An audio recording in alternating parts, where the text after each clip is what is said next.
पुराने ज़माने की बात है। एक गांव में एक परिवार रहा करता था। उसमें 7 लड़के और 1 लड़की थी। माता पिता जल्दी ही गुजर गए तो बच्चों ने भी जल्दी ही व्यवहारिक काम सीख लिए। शुरू में सबको गुजारा करने में काफ़ी परेशानी हुई, लेकिन समय के साथ सब कुछ आसान होने लगा। उस समय समाज के पुरुषों का काम जंगली जानवरों का शिकार करना व औरतों का काम सिर्फ घर के काम काज करना और बच्चों को संभालना होता था। 7 भाई और 1 बहन मिलजुल कर रहते थे। दिन निकलते ही 7 भाई शिकार के लिए निकल जाते थे और बहन सबके लिए खाना पकाती थी और घर के काम काज करती थी। भाई जब वापस जंगल से घर आते थे तो बड़े बड़े जानवर, पक्षी आदि को मारकर साथ लाते थे। बहन उसके मांस को बड़े चाव से पकाती और सब भोजन करके तृप्ति का अनुभव करते। ऐसे ही दिन गुजरने लगे। एक दिन की बात है, 7 भाई जंगल को गए थे। शाम होने चली थी। बहन सबके लिए खाना बना रही थी। जब वह हरी सब्जी काट रही थी तो चाकू के तेज धार से उसकी एक अंगुली कट गई। कटी उंगली से खून की धार बहने लगी। उसने सोचा, अगर भाइयों ने देखा तो वे दुखी हो जाएंगे, मुझे उन्हें ये बात नहीं बतानी चाहिए। उसने बहते खून को ओढ़ने से पोंछना चाहा, किंतु उसे लगा उसके भाई देख लेंगे। फिर उसने दीवार पर पोंछना चाहा। फिर उसने सोचा, यहाँ तो अच्छी तरह दिखाई देगा। वह बेचैन होकर इधर उधर घूमने लगी। कोई ऐसी जगह नहीं मिली जहाँ उसके बहते खून पर उसके भाइयों की नजर ना पड़े। अंत में कोई उपाय न देखकर उसी साग से पोंछ लिया जिसकी वह सब्जी बनाने जा रही थी। शाम को भाई जंगल से वापस आ गए। बहन ने खाना परोसा। आज 7 भाइयों को साग बहुत अच्छा लगा। 7 अपनी अंगुलियां चाटते रह गए। बहन की पाक कला की तारीफ की। अपनी तारीफ सुनकर बहन भी खुशी से फूले न समाई। दिन भर के थके होने के कारण 7 भाई जल्दी ही सो गए। अगली सुबह रोज की तरह 7 भाई खा पी कर जंगल की तरफ निकल गए। जब शिकार तलाशते तलाशते थक गए, सभी एक पेड़ की छांव में बैठकर आराम करने लगे। बातों ही बातों में रात के भोजन में बहन द्वारा बनाई गई साग की चर्चा होने लगी। सब कह रहे थे, आज तक इतना स्वादिष्ट साग की सब्जी कभी नहीं खाया था। सबने तय किया, इसके बारे में बहन से जरूर पूछेंगे और जानेंगे कि साग में उसने क्या क्या मिलाया था। शाम को भाइयों ने दोबारा बहन की पाक कुशलता की तारीफ करते हुए पूछा, प्यारी बहन, कल रात को साग में तुमने क्या क्या मिलाया था? बहन बताना नहीं चाहती थी। वह सोच रही थी कि अगर उन्हें पता चला कि उसकी अंगुली कट गई है तो सभी बहुत दुखी हो जाएंगे। इसलिए उसने जवाब में कहा, कुछ नहीं। बड़े भाई ने कहा, प्यारी बहन, तुम्हें बताना ही पड़ेगा। मैं जानना चाहता हूँ कि हमारी बहन ने इतना स्वादिष्ट साग कैसे बनाया। तुम्हें मेरी सौगंध। बड़े भाई का सब सम्मान करते थे। बहन को सच बोलना ही पड़ा। उसने धीरे धीरे सारी बात बताते हुए कहा, बस इतना ही अपना खून मिला दिया था और ज्यादा कुछ नहीं। यह सुनकर 6 भाइयों के मन में एक कुटिल ख्याल आने लगा। वे सोचने लगे, इसकी खून की चंद बूंदे इतनी स्वादिष्ट हैं तो इसका मांस कितना स्वादिष्ट होगा। रात के खाने के बाद 7 सोने चले गए। 7 में फिर उसी बात की चर्चा छिड़ गई। बड़ा भाई कहने लगा, अरे खून की कुछ बूंदे इतनी स्वादिष्ट हैं तो शरीर का मांस कितना स्वादिष्ट होगा। सबने बड़े भाई की बात में हाँ मिलाया। अगले दिन शिकार के लिए जाते समय 7 ने यह योजना बनाई कि बहन को मारकर उसका मांस खाएंगे, खूब स्वादिष्ट होगा। 7वें भाई को अपने भाइयों की यह बात बिल्कुल भी उचित नहीं लगी। वह अपनी प्यारी बहन को बचाने के लिए बेचैन हो गया। वह खुलकर इस बात का विरोध नहीं कर सकता था क्योंकि 6 भाई एक तरफ थे। शिकार करने के बाद सभी भाइयों ने मिलकर एक टीले पर बांस के एक चांग बांस के फट्टों से बना चबूतरा का निर्माण किया। उनकी योजना यह थी कि बहन को फुसलाकर यहाँ लाएंगे, तीर मारकर उसकी हत्या करेंगे, फिर उसका मांस पकाकर खाएंगे। अगले दिन बड़े भाई ने बहन से कहा, प्यारी बहन, अब तुम बड़ी हो गई हो, शादी के लायक हो गई हो। मैंने तुम्हारे लिए एक सुंदर से वर की तलाश की है। आज हम उसका घर देखने जाएंगे। तुम्हें भी सज संवर कर मेरे साथ चलना होगा। बहन शादी की बात से बहुत खुश हुई, तुरंत तैयार होकर भाइयों के साथ चलने लगी। चलते चलते वह थक गई।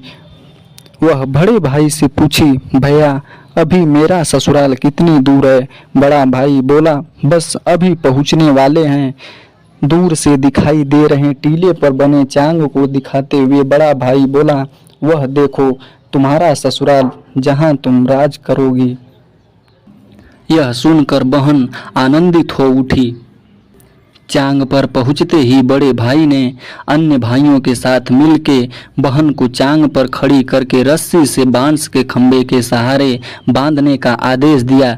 सभी भाइयों ने मिलकर फुर्ती से बहन को बांधने लगे। बहन असहाय थी। अपने सभी भाइयों को हत्यारों के रूप में देखकर बहन का हृदय हाहाकार करने लगा। वह ईश्वर को याद करते हुए कहने लगी, हे ईश्वर, अब तुम ही मेरा सहारा हो। मेरे सातों भाई मेरी हत्या करना चाहते हैं। इनमें से एक भी ऐसा नहीं है जिसके दिल में मेरे लिए दया और प्रेम है। अपनी बहन की बातों से सातवां भाई द्रवीभूत हो उठा। बहन की पुकार पर वह तड़प कर रह गया, पर 6 भाइयों का प्रतिवाद करने का साहस नहीं जुटा पाया।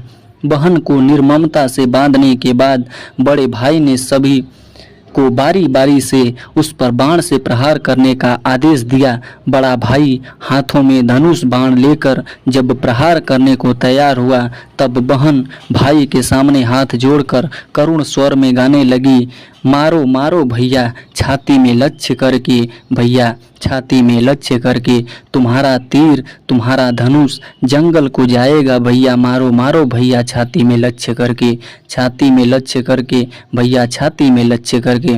भाई ने कठोरता दिखाते हुए तीर चलाया, पर उसका निशाना विफल हो गया। इसके बाद दूसरा भाई तीर मारने को तैयार हुआ। बहन ने उसके आगे भी हाथ जोड़कर वही करुण गीत दोहराया, उसका भी निशाना चूक गया। इसी तरह सभी भाइयों ने बारी बारी बहन की छाती को लक्ष्य करके तीर मारने की कोशिश की। बहन हर बार यही गीत दोहराती रही। 6 भाई लक्ष्य भेद करने में असफल रहे। अब 7वें की बारी थी। 6 भाई उसे कहने लगे, पूरी ताकत के साथ तीर चलाना, बहन को एक ही बार में ढेर करना। यदि तुम्हारा निशाना चूक गया तो तुम जिंदा नहीं बचोगे, हम सब मिलकर तुम्हें मार देंगे। बहन ने छोटे भाई की जान खतरे में पड़ते देखा। उसने अपनी जान न्यौछावर करके उसे बचाने का निश्चय किया। वह ईश्वर से प्रार्थना करने लगी, हे ईश्वर, मेरे भाई का तीर मेरी छाती भेदने में सफल हो जाए। वह करुण गीत गाने लगी, मारो मारो भैया मारो छाती में लक्ष्य करके, तेरा तीर मेरी छाती भेद जाए। मारो मारो भैया मारो छाती में लक्ष्य करके, भैया छाती में लक्ष्य करके। छोटे भाई ने तीर चलाया। उसका तीर बहन के मर्म पर जा लगा। वह दर्द से तड़प उठी।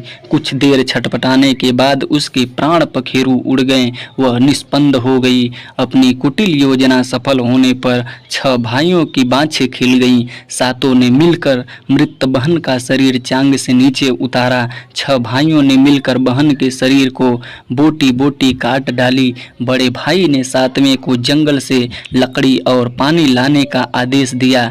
छोटा भाई पानी और लकड़ियों के साथ साथ कुछ मछलियाँ व केकड़े ले आया। वह अंदर अंदर बहुत व्यथित था। उसके सब भाई बहन का मांस बड़े चाव से पका रहे थे। वह अपनी प्यारी बहन का मांस नहीं खाएगा तो अन्य भाई उसे गाली देंगे। उसने मांस बनाते समय चुपके से अपने साथ लाई मछलियाँ और केकड़े को आग में दे दिया और अपने खाने का जुगाड़ किया। चावल और मांस तैयार हो गया। जमीन पर केले के पत्ते बिछाकर उस पर सबके लिए मांस परोसा गया। छोटे भाई ने पहले ही अपने बैठने के स्थान पर एक छोटा गड्ढा खोद रखा था। उसने अपने पत्तल में परोसे नर मांस को चुपके से गड्ढे में डाल दिया और मछली भात खाने लगा। अन्य भाई बहन की हड्डियां चबाने लगे, वह केकड़ा चबाने लगा। जब सबने बहन के स्वादिष्ट मांस से अपना पेट भर लिया तो बड़े भाई ने सातवें भाई को जूठा साफ करने को कहा। उसने बहन की बची खुची हड्डियां और शरीर के अन्य भाग जैसे सिर, मांस, नाखून, पंजे आदि सभी इकट्ठा करके उसी गड्ढे में डाल दिया और मिट्टी से ढक दिया। कुछ समय बाद उस स्थान पर बांस का एक पौधा उग आया। धीरे धीरे वहां बांसों का झुरमुट बन गया। एक बार कहीं से एक संत आए और उसी बांस के झुरमुट तले छुपकर मल त्याग करने लगे। उसी समय आकाशवाणी हुई, संत दुर्गंध आ रही है, संत दुर्गंध आ रही है। बार बार यह आकाशवाणी सुनाई देने लगी तो संत ने झटपट उस स्थान को साफ किया। उन्होंने झुरमुट में से एक बांस काटा और अपने साथ ले गए। उस बांस से उन्होंने अपने लिए एक वाद्य यंत्र बनाया। वे उसे बजा बजा कर दिन भर लोगों के घर जाकर भिक्षा मांगते और बदले में खूब सारा उपदेश देते थे। एक दिन संत भिक्षा के लिए बड़े भाई के द्वार पर गए। तब तक 6 भाइयों का विवाह हो चुका था, केवल 7वां भाई कुंवारा था। ज्यों ही संत ने बड़े भाई के आंगन में कदम रखा त्यों ही संत का वह वाद्य यंत्र बोल उठा, नहीं बजोरे केंद्रा, यही है दुश्मन सबसे बड़ा। बड़े भाई के घर नहीं बजोरे केंद्रा, दया प्रेम सब छोड़कर रिश्ते में यही दाग लगाया, नहीं बजोरे केंद्रा, यही है दुश्मन सबसे बड़ा। बड़े भाई के घर नहीं बजोरे केंद्रा। योगी के बाजे से बार बार निकल रही इस रुदन से बड़े भाई के पसीने छूटने लगे। उसने अपनी पत्नी से योगी को तुरंत भिक्षा देकर विदा करने को कहा। इसी तरह योगी बारी बारी से 6 भाइयों के द्वार उपस्थित हुए। उनके आंगन पर कदम रखते ही केंद्रा से स्वयं यही गीत बजने लगता था। उन्होंने भी अपनी पत्नी को तुरंत ही कुछ भिक्षा देकर विदा करने को कहा। उनके मन में यह डर समा गया कि यदि इसी तरह योगी की केंद्रा बचती रही तो उनकी यह पोल खुल जाएगी कि वे अपने बहन की हत्यारे हैं। अंत में संत 7वें भाई के घर पहुँचे जो अभी तक कुंवारा था। वह अकेले रहता था। जब योगी उसके द्वार पहुँचे तो केंद्रा बोल उठा, बजो रे बजो केंद्रा, मेरे सबसे छोटे भाई के घर मन की बात मन में छुपाकर युग युग से रख रहा है अंतर में। बजो रे बजो केंद्रा, यही है मेरे सबसे प्यारे भाई का घर। योगी के केंद्रा से प्यारा और दिलचस्प गीत बजते सुनकर छोटे भाई ने उन्हें सम्मान के साथ अपने घर में बैठने के लिए आसन दिया। तांबुल पान और जलपान से उनका सत्कार किया। इसके बाद केंद्रा के विषय में चर्चा हुई। योगी ने केंद्रा की जन्म कहानी सविस्तार सुनाई। छोटे भाई ने उस केंद्रा को उसे देने की प्रार्थना की तो योगी ने उसे छोटे भाई को सौंप दिया। योगी के चले जाने के बाद छोटे भाई ने केंद्रा को अपने बिस्तर के सिरहाने की तरफ एक साफ सुथरे स्थान पर धूप दीप जलाकर सम्मान के साथ रखा। कुछ दिनों के बाद छोटे भाई के घर में परिवर्तन दिखाई देने लगा।